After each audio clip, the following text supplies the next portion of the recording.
الافراد والتجار اتطلب مني اتكلم عن فنادق وقرى القوات المسلحه، والفتره دي ما لقيتش اجمل ولا اروع من لؤلؤة السخنه التابع للقوات المسلحه. هو في طريق السويس الغردقه. هو الفندق والقريه والشط موجودين في الكيلو 24. الشاطئ نضيف وهنتكلم عليه باستفاضه، والغرف كلها مكيفه، وفي منطقه ملاهي للاطفال خاصه بالاطفال. المياه والحمامات نظيفة، المياه بتاعته روعة. طبعا مش هنتكلم عن الأمان بتاع القوات المسلحة، تبقى أنت مطمن على أسرتك وعلى عيالك في الفنادق بتاعت القوات المسلحة. لو عايز تطلب بيجيلك توصيل من اللي شغال هناك، واللي بيوصل لغاية قرية اللؤلؤة السخنة الكوك دور، تتصل بيجيلك لغاية عندك هناك. هي بعض الشقق بتحتاج نظافة أكتر، لازم في اهتمام أكتر ببعض الشقق، مش في كل الشقق.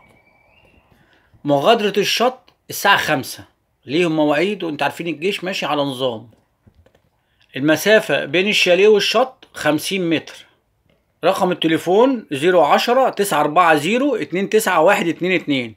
في أرقام تانية هجيبها لكم، 010-940-29122، 010-14-3-69-448، 010-14-3-69-448. الخط الساخن بتاعهم 0629-20-44-99، 0629-20-44-99. بتجيله رحلات دي يوز بالذات يوم الجمعة، فبنصح الناس ان هي يوم الجمعة لو في رحلات غير يوم الجمعة. وللزوار لو عايزين ينزلوا اللي في القرية او الفندق بتاع لؤلؤة السخنة ما ينزلوش الشط يوم الجمعة، بيبقى زحمة جدا. الدي يوز عامل 300 جنيه. الدي يوز عامل 300 جنيه. هي قرية لؤلؤة السخنة ما فيهاش مسبح، ما فيش حمام سباحة مخصوص. هي الشاليهات بص على الشط والمسافة بينهم 50 متر. هي المسافة بين الترابيزات بتبقى صغيرة وتبقى خنيقة شوية بالذات يوم الجمعة، يعني عدد الكراسي بالنسبة للشمسية الواحدة بيبقى كتير، فبتحتاج شمسيتين مش شمسية واحدة. بس المكان الترابيزات جنب بعض. الحجز بيكون في دار المركبات في صلاح سالم. عايز تأكد الحجز تعرف التفاصيل والمواعيد وتاخد راحتك، احسن حاجة من دار المركبات اللي موجودة في صلاح سالم. لو انت جاي في عربية، دخول الشط المتوسط بتاعه 100 جنيه، في ايام ب 75، في ايام ب 100، في ايام ب 125. دخول الشط الفرد ب 100 جنيه، ودخول السيارة ب 25 جنيه. كل الشاليهات بتطل على البحر، كل الشاليهات المنظر بتاعها روعة وبتطل على البحر. طبعا لؤلؤة السخنة تبع القوات المسلحة، يبقى جميع الخدمات موجودة وأمان موجود ومناظر وخضرة، بتبقى بمسافات كبيرة جدا. في شكاوى فردية قليلة من تعامل العساكر مع المدنيين، يعني ايه نحسنها شوية، وهي حاجات نادرة يعني مش منتشرة.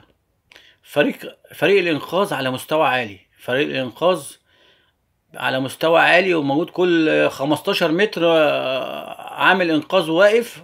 والميه كمان ضحله في المسافه كبيره، فامنه للاطفال باذن الله.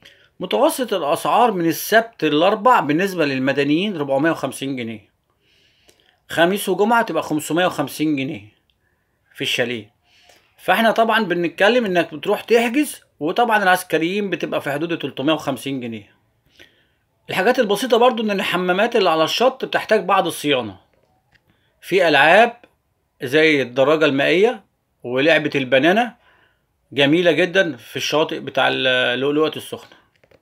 يعني احنا بنتكلم عن فندق من الفنادق اللي برشحها لؤلؤة السخنة، بنتكلم ان سعره كويس، بنتكلم ان في امان، المية بتاعته جميلة.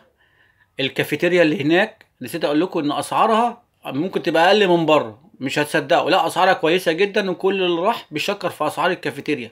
فكل الخدمات موجوده ومتوفره، والامان والراحه النفسيه.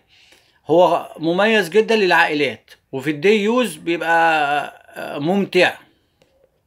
انا جبت لكم كل المعلومات عن لؤلؤة السخنه، قناه مسك الخدمات الافراد والتجار. اذا كنت قدمت لك اي معلومه مفيده هتحسن من اختيارك، فانا بنصح بفندق لؤلؤة السخنة، وجايب لكم برضو فنادق تانية كاتب عليها انصح بيها. كل ما ارجوه عمل لايك واشتراك في القناه، والسلام عليكم ورحمه الله وبركاته.